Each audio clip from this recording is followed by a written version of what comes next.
எல்லாருக்கும் வணக்கம். இன்னைக்கு செப்டம்பர் மாதம் 28 ஞாயிற்றுக்கிழமை. இந்திய அரசியல் வரலாற்றிலேயே நேற்று செப்டம்பர் மாதம் 27 சனிக்கிழமை ஒரு கருப்பு தினமாக மாற்றிய ஒரு கொடுமையான பெருமைக்கு சொந்தக்காரர் நடிகர் விஜய். பேப்பர்லாம் பார்க்கும்போது மனசு பதறுது. பாருங்க,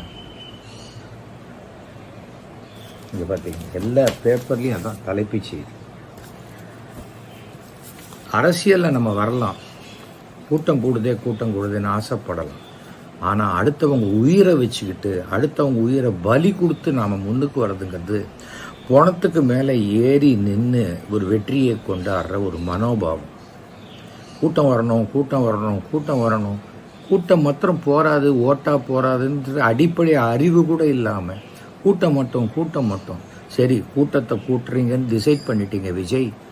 ஆனால் அதுக்கு அடிப்படையான ஒரு விஷயம் வேண்டாமா? 12 மணிக்கு ஒரு இடத்துக்கு வரீங்கன்னா ஒரு 12:30 மணிக்கு வாங்க, 1 மணிக்கு வாங்க. ராத்திரி 7 மணிக்கு ஏன் போறீங்க? கஷ்டப்பட்டு அவன் உழைச்ச சம்பாதிச்ச காசுல டிக்கெட்டை வாங்கி உங்களை ஒரு பெரிய நடிகனாக்கினவனுக்கு அவங்க குடும்பத்துக்கு நீங்கள் கொடுக்குற பரிசு, அவங்க குடும்பத்திலேருந்து உங்களை வேடிக்கை பார்க்க வந்தவங்களுக்கு பணமாக திருப்பி அனுப்புறதா? எத்தனை குழந்தைங்க செத்து போச்சு. இப்போ நிஜமாவே இதை படிக்கும்போதே மனசுக்கு ரொம்ப சங்கடமாக இருக்குது. காலையில் காஃபி சாப்பிட முடியல, டிஃபன் சாப்பிட முடியல. யாருக்கு குழந்தையா இருந்தானேங்க, உயிர் தானே. உங்களால் ஒரு உயிரை திருப்பி கொடுக்க முடியுமா? அசிங்கமா இல்லை உங்களுக்கு இப்படிப்பட்ட ஒரு அரசியல் பண்ணுறதுக்கு? இது என்ன அரசியலா? இது என்ன கூட்டம்? என்ன கூட்டம்? உங்களால் அஜித்துடைய ரசிகர்கள் கூட்டத்தையே சமாளிக்க முடியல. கூட்டத்தை வச்சுக்கிட்டு நீங்கள் ஆட்சிக்கு வந்துட முடியுமா? Vijay, I am directly talking to you. First புரிஞ்சுக்கங்க. ஃபேன் மேலே ஏறி நிற்கிறீங்க. நீங்கள் கூட்டம் வருது உடனே இன்னொரு அண்ணாமலை, ஒரு அறவேக்காடு அரசியல் தலைவர், அந்த ஆள் சொல்கிறான் போலீஸ்னால இந்த பிரச்சனை வந்துருச்சு, கரண்ட்டை கட் பண்ணிட்டாங்க. அறிவு வேணாமா? அந்த ஆள் ஏற்கனவே போலீஸ்காரராக இருந்த ஆள் தானே அவர். 10,000 பேர் இருக்க வேண்டிய இடத்துல 27,000 பேர் மரத்து மேலே, ஷெட்டு மேலே, ஷீட்டு மேலே, எல்லா மேலே எலக்ட்ரிக் ஒயர் போகுது. அப்போ ஒத்தனுக்கு ஷாக் அடித்தா 500 பேர் 1000 பேருக்கு ஷாக் அடிக்காதா? அவங்க மின்சாரத்தை கட் பண்ணாத என்ன பண்ணுவாங்க? அப்போ நீங்கள் வாங்க, 10 ஜென்ரேட்டரோட வாங்க. நீங்களே அந்த ஜென்ரேட்டர் வேனை நிறுத்தி லைட்டை போட்டு எங்கேயாவது ஒரு ஓப்பன் திடலில் பண்ணுங்க. எதுக்கு ரோடுக்கு வரீங்க? ரோடுக்கு வரீங்கன்னா இறங்கி நடந்து போகிற தைரியமும் ஒரு ஆண்பலத்தனமும் உங்கள்கிட்ட இருக்கணும். எத்தனை இருந்தீங்கன்னா உலகத்திலேயே பிறக்காத அரசியல் தலைவராக பிறந்துட்டீங்களா? இந்த வேலையெல்லாம் சினிமாவில் வச்சுக்கோங்க விஜய். இதெல்லாம் எங்கேயும் பண்ணாதீங்க, சரியா இல்லை, ரொம்ப தப்பு. சாபம். 39 குடும்பத்தில் செத்து போன அந்த இழந்த உயிர்கள், அந்த அந்த அந்த உயிர்களை இழந்த குடும்பத்தோட சாபம் உங்களை வாழ்நாள் முழுக்க தூங்க விடாது. அசிங்கமா இல்லையா உங்களுக்கு? சரிங்க, நடந்து போச்சு. நீங்கள் உடனடியே அங்கே ஆஸ்பத்திரிக்கு தானே போயிருக்கணும். அந்த ஆஸ்பத்திரி வாசல்ல உங்களை போலீஸ் இப்போ வேண்டாம் உள்ள வராதிங்க, இப்போ வந்துட்டா ரொம்ப பிரச்சனையாகும் சொல்லுங்க, அப்புறம் நீங்கள் ஊருக்கு போயிருக்கணும். அப்படியே ஓடுறீங்க. அப்போ உங்களுக்கே உறுத்துது இல்லை? உங்களால தான் இந்த சாவு, 39 சாவுன்னு. ஒரு குழந்தை உயிரை உங்களால் திருப்பி கொடுக்க முடியுமா? சினிமாவில் வசனம் பேசினா போராது, வாழ்க்கையில் ஒழுக்கமாக இருக்கிறதுக்கு கற்றுக்கணும் விஜய். நான் உங்கள் அப்பா ஃப்ரெண்டு தான். உங்கள் அப்பா உங்களை இப்படி வளர்க்கணும்னு வளர்த்துருக்க மாட்டார். சேர்க்க சரியில்லைன்னு நினைக்கிறேன் உங்களுக்கு. பதவி வெறி வந்தால் யார் வேணா என்ன வேணா பண்ணுவாங்கிறதுக்கு அரசியலில் நீங்கள் தான் ஒரு மோசமான முன் உதாரணம். இது இது இது வாழ்நாள் முழுக்க இருக்கும். வீட்டில் எல்லா செல்ஃப்லேயும் ஒட்டி வைங்க. அந்த அந்த அத்தனை டெத்து ஆனாச்சு அந்த குடும்பத்தோட அழற ஃபோட்டோ எல்லாத்தையும் ஒட்டி வைங்க. நீங்கள் பண்ண தப்புக்கு, உங்களால் நடந்த அசம்பாவிதத்துக்கு முதலமைச்சர் இம்மீடியட்டாக இங்கேருந்து உடனே நைட்டு ஃப்ளைட்டை பிடிச்சி கரூர் போகிறார். அவர் இங்கே கிளம்புறதுக்கு முன்னாடி இந்த சம்பவம் நடந்த அடுத்த பின்னாடியே செந்தில் பாலாஜி அனுப்புகிறாரு. அதே போல் அன்பில் பொய்யாமொழி, அந்த நம்மளுடைய மகேஷ், அவரை மினிஸ்டர் எல்லாரையும் அங்கே அனுப்புகிறார். மக்கள்கிட்ட தொடர்புலேயே நீங்கள் இருக்கக்கூடாதுன்னு நினைக்கிறீங்க. சனிக்கிழமை எஸ்கர்ஷன் போகிற மாதிரி பண்ணிட்டு இதுக்கு ஒரு விளக்கம் வேற கொடுக்குறீங்க. உங்கள் விளக்கத்துக்கு சும்மா ட்ராமா மாதிரி இப்படின்னா ஓட்டு விழுந்துருமா? நீங்களே நாளைக்கு ஏதோ ஒரு காலத்தில் முதலமைச்சர் பதவிக்கு நீங்கள் வந்தீங்கன்னா அது வெட்கக்கேடான விஷயமா இருக்கும் தான் நான் ஃபீல் பண்ணுறேன்.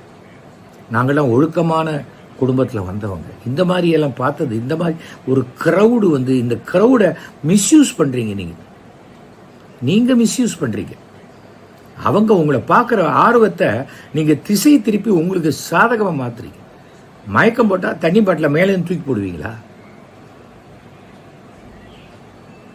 உங்கள் கூட இந்த மேலே நிற்கிறீங்களே, எங்கேயாவது பிரச்சாரத்துக்கு அப்படியே பவுன்சரோடு நிற்கிற அரசியல்வாதி இப்போதாங்க பார்க்குறேன்.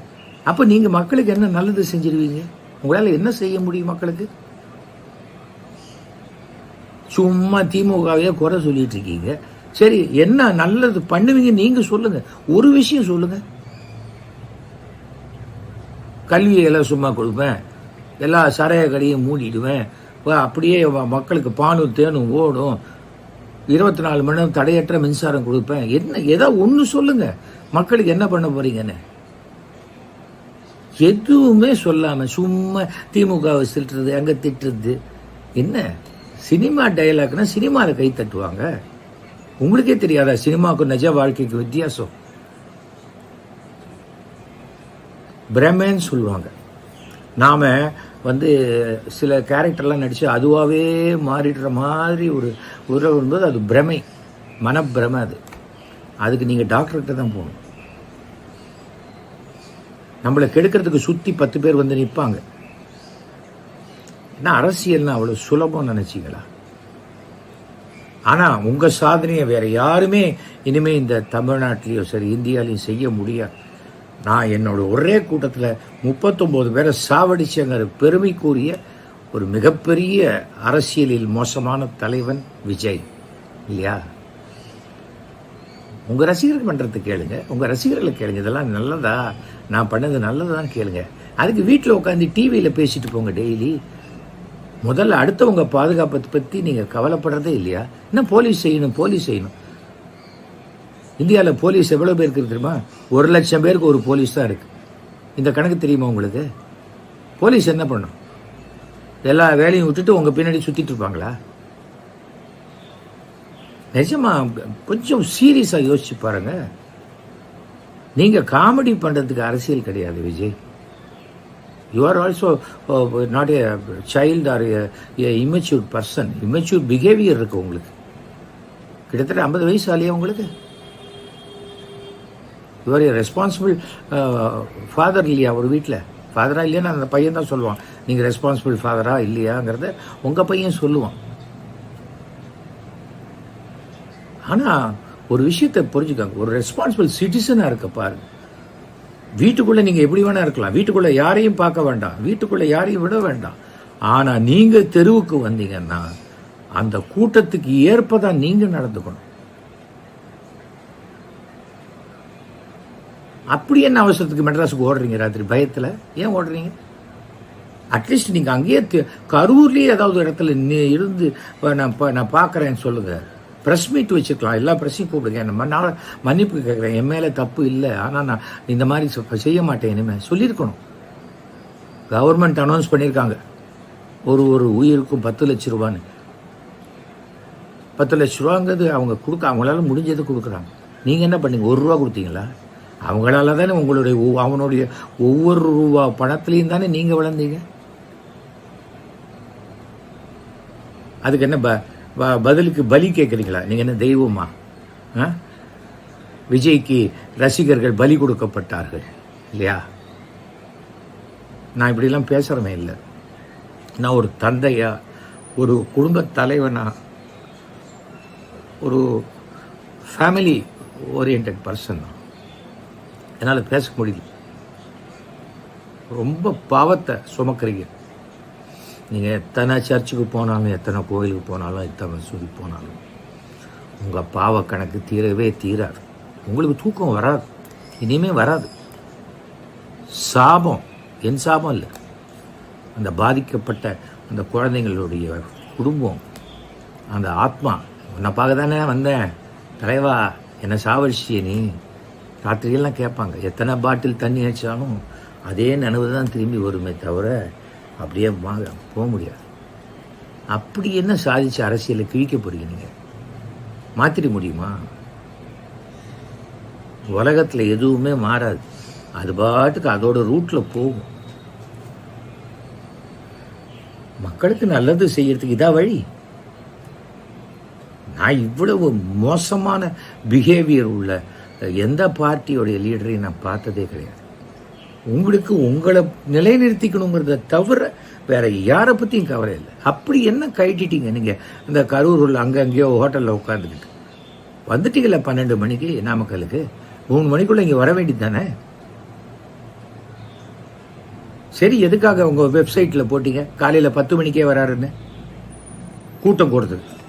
சில அந்த அந்த லெட்டர் பேடு கட்சிங்கெல்லாம் சிலது இருக்கும். அண்ணா இப்போ கிளம்பாதீங்கண்ணே, கூட்டம் சாப்பிட்றேண்ணே. கூட்டத்தை வச்சுட்டு என்னையா பண்ணுறது? நம்ம செத்தா கூட தான் கூட்டம் வரும், அதுக்காக சாக முடியுமா? என்ன பைத்தியக்காரத்தனமா?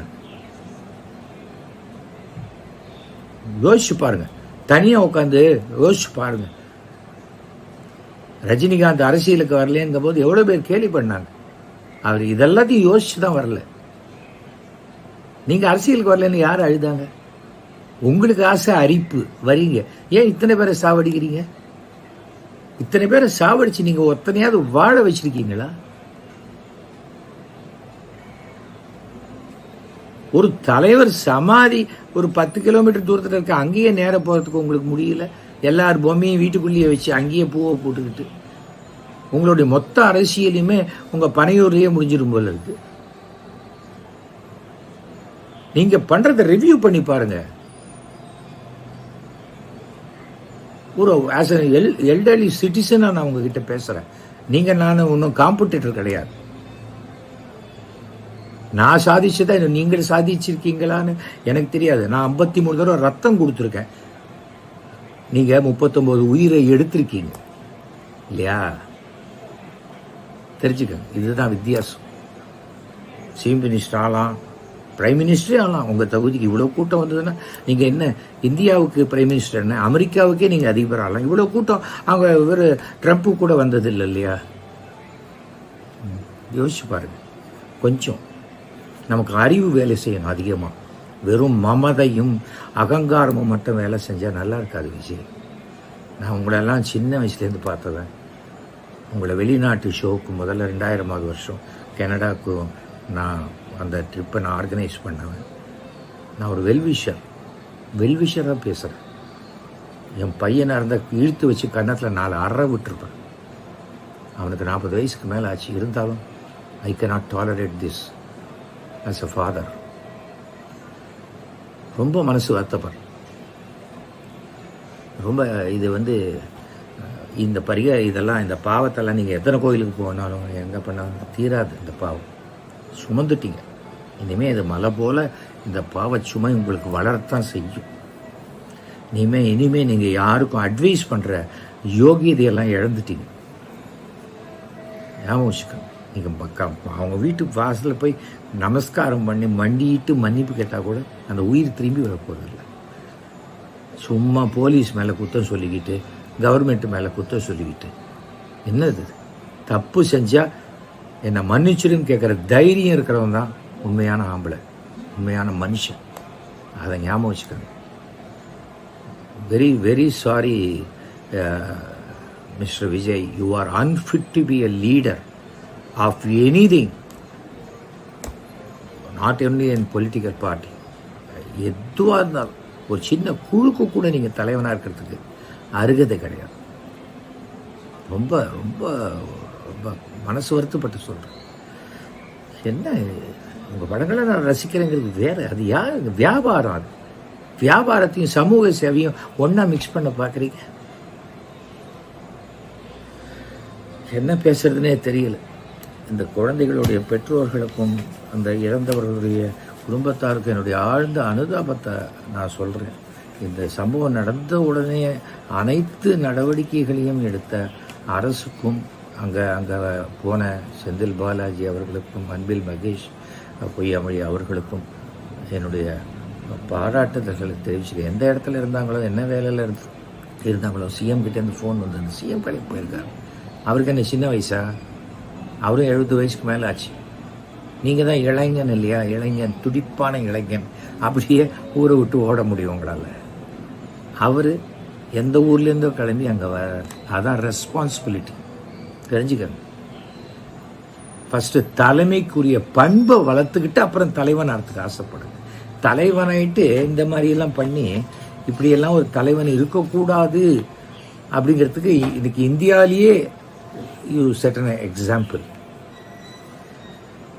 பார்த்துக்கங்க.